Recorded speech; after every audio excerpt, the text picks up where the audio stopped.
Bloomberg Audio Studios. Podcasts, radio, news.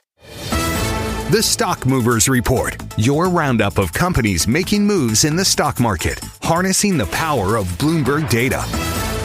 I'm Carol Massar, along with Bailey Lipschultz. Let's get to some stocks on the move today. Bloomberg News equities reporter Natalia Kenijevic is here in studio. Let's talk about stocks on the move. Where do you want to start? I bet I know where you want to start. Maybe I don't know where you want to Papa start. John's? No, but I love that you're going to go there. All right, so let's start with Papa John's. The ticker is PZZA. The stock jumped as much as 23% today, but closed about 10% higher. This is after StreetInsider reported that the pizza operator received a $64 per share bid from Apollo Global Management. I have to point out that the company declined to comment to Bloomberg, but sources told StreetInsider that the private equity firm has been granted access to due diligence and a potential deal could come just in a few weeks from now. When I spoke with one analyst and I asked, why would it do it right now? He's like, well, first of all, everything has a price.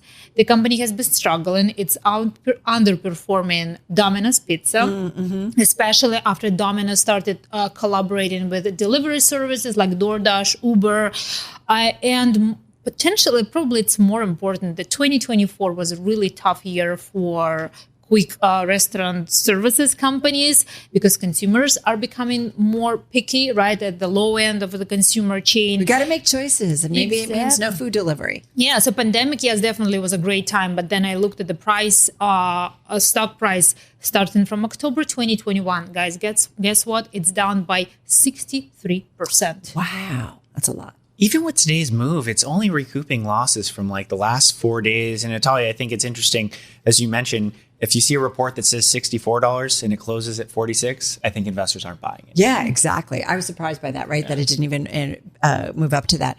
All right, let's go to LVS. LVS, yes, Las Vegas Sands. The stock is down by 6%.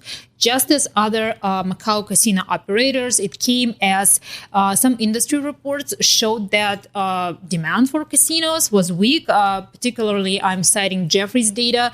They said that demand that includes the end of the Golden Week holiday in China was lower than expected. Macau gaming revenue for 7 days ended on October 12th was down 46% on a week-over-week basis. On a month-to-date basis, it's also disappointing. That implies about 5% year-over-year drop. So lots of concern. We see that these stocks are under pressure.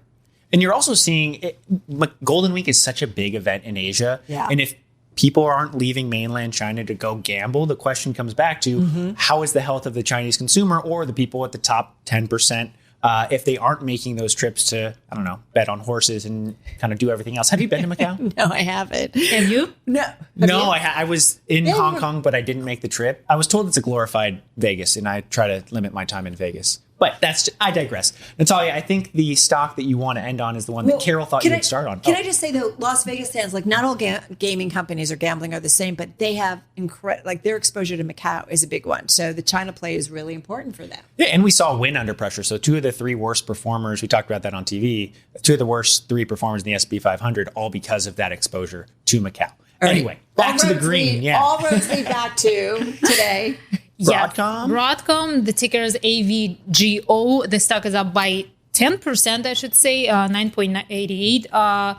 Today, of course, it came after OpenAI agreed to buy companies' custom chips and networking equipment. I had $1 for every time I said Broadcom or OpenAI today. I know. Of course, it brings more positive sentiment across AI's names. I was looking at analysts' reaction. Here's what I found. So, for example, Melius Research which has 415 price target. The stock is now trading at 356.